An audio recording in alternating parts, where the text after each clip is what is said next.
একটা কথা বলি, এই মুহূর্তে যদি তুমি ক্লান্ত হও, যদি মনে হয় আর পারছো না, আর সহ্য হচ্ছে না, তাহলে এই ভিডিওটা ঠিক তোমার জন্য। কারণ জীবন সবাইকে একরকম আঘাত করে না, কিন্তু কাউকেই ছাড় দেয় না। জীবন ছোটবেলায় সহজ ছিল, হাসি ছিল কারণ ছাড়াই, কাঁদলেও কেউ জিজ্ঞেস করত কি হয়েছে। আজ বড় হয়ে হাসি লুকাতে হয়, আর কাঁদলে কেউ দেখে না।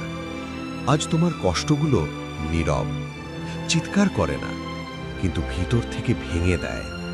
কেউ বোঝে না তুমি কতটা চেষ্টা করছো। সবচেয়ে কষ্টের বিষয় জানো কি? তুমি লড়ছো একা, কেউ দেখে না, কেউ হাত বাড়ায় না। তুমি হাসো কারণ কাঁদলে কেউ শুনবে না। তুমি শক্ত থাকো কারণ দুর্বল হলে কেউ পাশে থাকবে না। এই একাকিত্বটাই জীবনের সবচেয়ে কঠিন পরীক্ষা। এমন সময় আসে যখন মনে হয় সব ছেড়ে দিই, স্বপ্নগুলো বোঝা হয়ে যায়। নিজেকে প্রশ্ন করো, আমি কেনই বা শুরু করেছিলাম? এই মুহূর্তে তুমি খারাপ মানুষ না, তুমি ক্লান্ত মানুষ। আর ক্লান্ত মানুষদের সবচেয়ে বেশি দরকার একটু বুঝে নেওয়া। একটা কথা ভেবে দেখো, সবকিছু শেষ হলে তুমি এখন এখানে থাকতে? তুমি এখনো দাঁড়িয়ে আছো কারণ তোমার ভেতরে একটা শক্ত মানুষ আছে, যে বারবার ভেঙে পড়েও আবার উঠে দাঁড়িয়েছে। তুমি জানো না, কিন্তু তুমি শক্ত। জীবন সিনেমা না, একটা গান বাজবে সব ঠিক হয়ে যাবে এমন না। জীবন বদলায় নীরবে, ধীরে, চুপচাপ। যেদিন তুমি কাঁদলে কেউ দেখল না, সেই দিনটাই তোমাকে গড়ে দিয়েছে। সূর্য সবসময় ঝড়ের পরে আসে।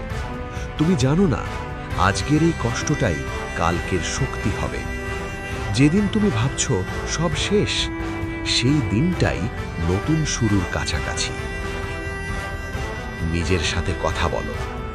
আজ একবার নিজেকে বলো, আমি চেষ্টা করছি, আমি ব্যর্থ না, আমি শুধু শিখছি। নিজেকে সবচেয়ে কঠিন শত্রু বানিও না। এই পৃথিবীতে তোমার পক্ষে তুমি ছাড়া আর কেউ থাকবে না। শেষ কথা, যদি আজ কেউ তোমাকে না বোঝে, আল্লাহ বোঝেন, জীবন বোঝে, সময় বোঝে। তুমি একা না, তোমার লড়াই বৃথা না। আজ যদি অন্ধকার হয়, আগামীকাল আলো আসবেই। হাল ছেড়ো না, তুমি অনেক দূর আসছো। যদি এই কথাগুলো তোমার জীবনের সাথে মিলে যায়, কমেন্টে লিখো আমি লড়ব। আর সাবস্ক্রাইব করো জীবনের আলো, কারণ এই চ্যানেলটা হাল না ছাড়া মানুষদের জন্য।